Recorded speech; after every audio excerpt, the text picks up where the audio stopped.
వైఎస్ఆర్ కాంగ్రెస్ పార్టీలో అంటే నా ప్రస్తుత పార్టీలో భూకంపం ఎంతో యారగెంట్గా విచ్చలవిడిగా ఆయన నేను చూసేదేంటి, ఎవడో మన పక్కన ఉన్న ఇద్దరు ముగ్గురు అనుచరగణం వాళ్ళు చెప్తేనే గేట్ మీద తలుపులు తీస్తాడు అనే స్థితి నుంచి మరి వాళ్ళ సడన్గా గతులు మారి బ్రతిమాలే పరిస్థితికి జగన్మోహన్ రెడ్డి నెట్టివేయబడ్డాడని మనం చెప్పుకోవచ్చు.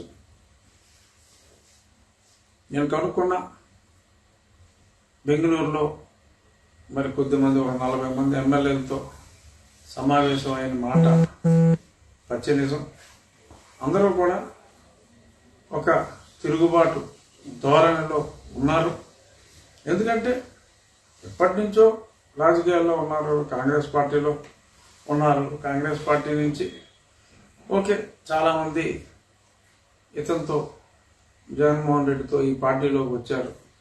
జగన్మోహన్ రెడ్డి ఏమి పుట్టుకతోటి ఏమి రాజకీయ నాయకుడు కాదు. కాంగ్రెస్ పార్టీలో ఉన్న వాళ్ళ తండ్రి గారు కాంగ్రెస్ పార్టీ ఇచ్చిన అవకాశాన్ని సద్వినియోగం చేసుకుని ఆయన మంచి పనులు చేశాడు కాబట్టి ఆయన తదనంతరం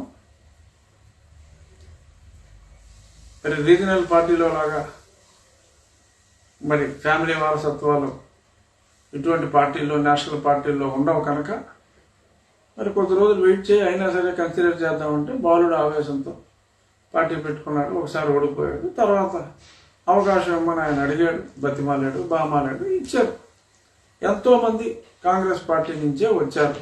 ఓటర్లు అయితే పూర్తిగా అదే ఓటర్లు, క్యాండిడేట్లు కూడా అలా వచ్చారు. మరి ఇప్పుడు ఈయనేదో ఒక గొప్ప వ్యక్తిలాగా, ఈయనేదో మహానుభావులాగా, వాళ్ళందరూ పనికిరాని వాళ్ళలాగా నేను ఇక్కడ తీసి అక్కడేస్తాను, నిన్ను అసలు మొత్తానికి తీసేస్తున్నాను అని మరి ఎంతో చరిత్ర కలిగిన రాయలసీమలో నాయకులు ఉన్నారు. మరి ఇక్కడ కూడా 3-4 సార్లు ఇతను రాజకీయ పార్టీ పెట్టకముందే ఎమ్మెల్యేలుగా పనిచేసి మంత్రులుగా పనిచేసిన వాళ్ళు కూడా ఎంతోమంది ఉన్నారు.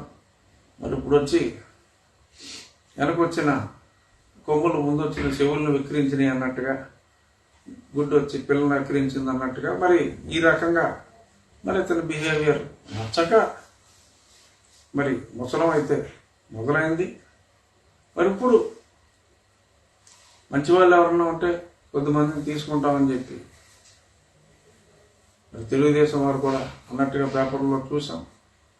అంటే అక్కడ సరైన అభ్యర్థి కన్నా ఉన్న అభ్యర్థి కన్నా మరి ఏమన్నా చాలా ఉత్తములు ఎవరైనా మరి ఈ పార్టీలో ఉండి ఉంటే వారు ఎవరైనా బయటికి వస్తే అంటే ఆ ఉత్తముడు కూడా అక్కడ టికెట్ ఇవ్వకుండా వాళ్ళు ఏమైనా బయటకు వస్తే మరి ఇక్కడ అవకాశం ఉంటుందేమో. కానీ ముఖ్యంగా నాకు తెలిసి మళ్ళీ సొంత ఇంటికి వెళ్ళిపోవటానికి చాలామంది రెడీ అవుతున్నట్టుగా విశ్వసనీయంగా తెలిసింది. ఎందుకంటే బలోపేతం చేయాలి అనే ఉద్దేశంలో అయితే మరి కాంగ్రెస్ పార్టీ వాళ్ళు కూడా ఉన్నారు కాబట్టి ఆ పక్కన రేవంత్ రెడ్డి ముఖ్యమంత్రి కావటం, మరి ఆయన ఈ 10 రోజుల్లో కూడా ప్రజారంజకంగానే పరిపాలన ఉండటం, అందరూ ఆయన మెచ్చుకోవటం, మరి ఇదంతా చూస్తే మరి కాంగ్రెస్ వాళ్ళకు కూడా భవిష్యత్తు మీద 29లో మనం రాగలమేమో అన్న హోపు,